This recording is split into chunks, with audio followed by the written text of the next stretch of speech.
हमारा देश भारत धर्मनिरपेक्ष के आधार पर चलता है, अर्थात हमारा देश भारत भारतीय संविधान के अनुसार चलता है और भारतीय संविधान में पूरी तरह से ये व्याख्या किया गया है कि हमारा देश धर्मनिरपेक्ष के आधार पर चलेगा, ना कि किसी एक धर्म के आधार पर चलेगा। और वही आधार हम लोग मानते हुए अपने देश को चलाते भी हैं, भारतीय प्रशासन के अनुसार चलता भी है।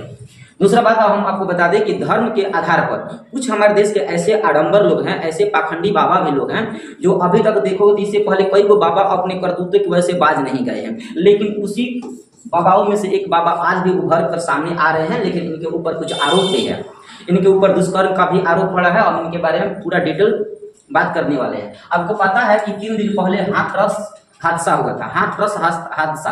ये हाथरस कहाँ पड़ता? उत्तर प्रदेश के अलीगढ़ मथुरा वाले क्षेत्रों में हाथरस एक नामक जगह पड़ता, हाथरस। उसी में बाबा, इस बाबा का आप देख रहे हैं इनका फोटो, इनका नाम है नारायण हरि। हालांकि आध्यात्मिक से जब जुड़े तो इनका नाम हो गया नारायण साकार हरिदास।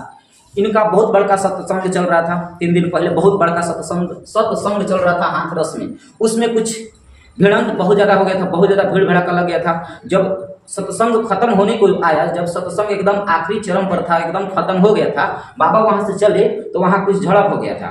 अभी कहां तक बात सच है इसका पुष्टि अभी पूरी तरह से नहीं पता चला है, लेकिन हाँ कुछ वहां के एसडीएम साहब का कहना यह है कि वहां कुछ लोग जो वहां कुछ क्षेत्रीय लोग थे उनके सामने कुछ हाथापाई हो गया था।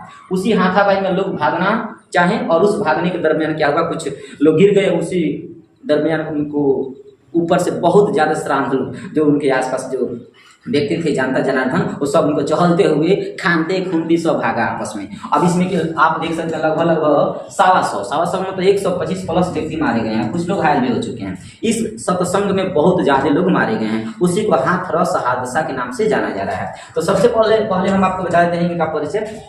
इनका अगर जन्म की बात करें तो इनका जन्म है एटा जिले के बहादुरपुर नगरी में इनका जन्म हुआ है। और ये बचपन में अपने माता पिता के साथ खेती बाड़ी के काम करते थे, लेकिन ये जब नौजवान कैटेगरी में आते हैं तो यूपी पुलिस के फॉर्म भरते हैं और उसमें पास हो जाते हैं, पुलिस प्रशासन में अपना सेवा देना शुरू कर देते हैं। 1990 के दशक में इन्होंने रिजाइन दे दिया। हालांकि इनके ऊपर ये भी सामने रिपोर्ट आया कि दुष्कर्म की वजह से इनको हटा दिया गया, मतलब दुष्कर्म यौन उत्पीड़न इसे बोलते हो, यौन उत्पीड़न की वजह से इनको पुलिस प्रशासन से हटा दिया गया।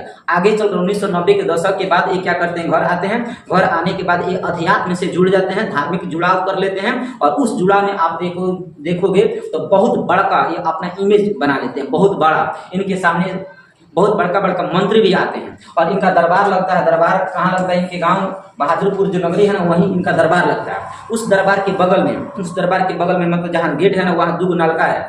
उस नल के पानी पीने के लिए जो श्राद्ध लोग होते हैं, इनके चाहने वाले हैं, इनके भक्त लोग पानी पीने के लिए बेचैन हो जाते हैं। उस पानी को, नलका के पानी पीने के लिए लाइन लगना पड़ता है। इनका मानना ये है उस नल के पानी जो पिएगा उसके जीवन समृद्धि एकदम जीवन तर जाएगा, इनका मानना ये है। तो ऐसा ही कुछ घटना इनके साथ हुआ था। इन परिजनों को आप देख सकते हो कि कितने इनके घर के लोग जब मारे गए हैं तो कितना उम्मीद के साथ गए होंगे कि हम जा रहे हैं बाबा के दरबार में, वहां हमारे घर के सुख शांति मिलेगा। लेकिन इनको ये नहीं पता था कि वहां जाने के बाद हमारे घर के हालत कैसे हो जाएगा, हमारे घर के लोग कैसे मारे जाएंगे, वहां किसी को पता नहीं है। इस बाबा के ऊपर कई प्रकार के आरोप भी लगा है कि ये बाबा अपने दरबार में कुछ महिला कमांडो भी रखे हैं, प्राइवेट कमांडो और पुरुष कमांडो भी रखे हैं। इसमें महिला कमांडो भी है पुलिस प्रशासन के तौर पर और पुरुष कमांडो भी रखे हुए हैं। इस बाबा मतलब इनका कहना ये है। इनके पहले कुछ बाबा लोग थे जैसे आसाराम, उसी प्रकार राम रहीम बाबा, ये जैसे दुष्कर्म किए हैं, लड़कियों के साथ बलात्कार किए हैं। तो एक पता नहीं कहाँ तक क्या किए हैं, इनके बारे में ज्यादा उतना जानकारी नहीं मिला। बट हाँ ये मतलब सेवा देते थे, लेकिन ये सेवा छिप कर दिया करते थे। यदि कोई इनके दरबार में कोई मोबाइल लेकर चला जाता था, मोबाइल छीन लिया जाता था। इनको मतलब इनका पूरा इजाजत था कि कोई हमारे दरबार में मोबाइल लेकर नहीं आएगा, जहाँ इनका दरबार लगा हुआ करता था। तो यही कुल घटना है। देखिए इनके ऊपर कौन से आरोप लगता है। ये तो अपने घर द्वार छोड़कर भाग गए हैं, देखिए कहाँ तक गए हैं, क्या होता है क्या नहीं होता है। भारत सरकार इस पर काम कर रही है।